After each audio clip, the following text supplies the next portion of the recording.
ഗുരുപൂജ ആണ് ഇന്നിവിടെ നടക്കുന്നത്. നമ്മളെ ഏറ്റവും ഭാഗ്യം ചെയ്ത വ്യക്തികളാണെന്ന് ഞാൻ ഇന്ന് പറയുന്നു. കാരണം അദ്ദേഹത്തിനെ കുറിച്ച് ഒരു ഇൻട്രൊഡക്ഷൻ ഒന്നും ഈ നാട്ടിൽ അല്ലെങ്കിൽ ഈ ദേശത്ത് തന്നെ ആർക്കും നൽകേണ്ടതായിട്ടില്ല. എന്നിരുന്നാലും കുട്ടികളെന്നുള്ള ഒരു നിലയിൽ നിങ്ങൾക്ക് ഞാൻ ഇദ്ദേഹത്തെ ഒന്ന് പരിചയപ്പെടുത്തുകയാണ്. ഒരു മഹാനുഭാവൻ അല്ലെങ്കിൽ ഒരു ലെജൻഡ് ജീവിച്ചിരിക്കുന്ന കാലഘട്ടത്തിൽ നമ്മളിവിടെ എത്തി അദ്ദേഹത്തിനെ കാണാൻ കഴിഞ്ഞു എന്ന് പറയുന്നത് നമ്മുടെ വലിയ കാര്യം. തിരുനക്കരയപ്പൻ്റെ അനുഗ്രഹം അല്ലെങ്കിൽ തിരുനക്കരയപ്പൻ ആവശ്യപ്പെട്ടിട്ടായിരിക്കാം അദ്ദേഹത്തിന് 5-ാം വയസ്സിൽ അച്ഛന് തിരുവിതാംകൂർ രാജാവിൻ്റെ ക്ഷണപ്രകാരം തിരുനക്കര അമ്പലത്തിലെ മുഖ്യ നാസുര വിദ്വാനായി ജോലി പ്രവേശിക്കാൻ കഴിയും.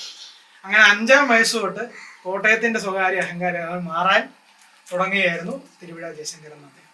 ഇവരൊക്കെ പഠിച്ച് വലിയ മിടുക്കരാകട്ടെ. അതിൻ്റെ കൂടെ കലകൾ വേണം. കല എന്തെങ്കിലും ഒരു കല, സംഗീതം, നൃത്തം, ചിത്രരചന, ഏതെങ്കിലും ഒരു കല അതിൻ്റെ കൂടെ വേണം. ഈ കുട്ടികളെല്ലാം ആ ഒരു കലയിൽ എന്തെങ്കിലും ഒരു കല എടുത്ത് അതിൽ മിടുക്കരായിട്ട് വരണം. കൂടെ എനിക്കൊരു അപേക്ഷയുണ്ട്. എല്ലാവരും മിടുക്കരായിട്ട് വരണം, എല്ലാവരും നന്നായിട്ട് വരട്ടെ, എല്ലാവരുമായിട്ട് വരട്ടെ. അതാണ് എല്ലാവരും ഗുരുകടാക്ഷവും ഈശ്വരാനുഗ്രഹവും എല്ലാം ഉണ്ടാകട്ടെ എന്ന് ഞാൻ അത് എല്ലാവർക്കും അനുഗ്രഹം നൽകുന്നു. അപ്പം നിങ്ങളോട് ചേട്ടൻ പറഞ്ഞിട്ടുണ്ട് എന്തൊക്കെയാണ് ഗുരുപൂജയ്ക്ക് എന്നുള്ളത് അല്ലേ? അപ്പം എന്താണ് ഗുരു എന്നുള്ളതാണ് നമ്മൾ ഇന്നത്തെ സങ്കല്പം വരുന്നത്.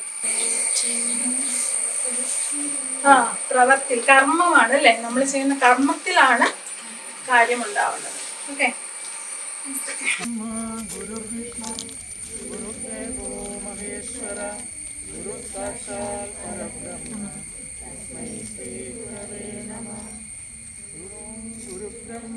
गुरुर्विष्णु गुरुर्देवो महेश्वर गुरु साक्षात् परब्रह्म तस्मै श्री गुरवे नमः.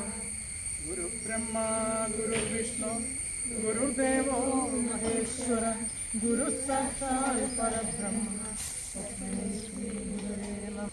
गुरुर्ब्रह्मा गुरुर्विष्णु गुरुर्देवो महेश्वर गुरु साक्षात् परब्रह्म तस्मै श्री गुरवे नमः. गुरुर्ब्रह्मा गुरुर्विष्णु गुरुर्देवो महेश्वर गुरु साक्षात् परब्रह्म तस्मै श्री गुरवे.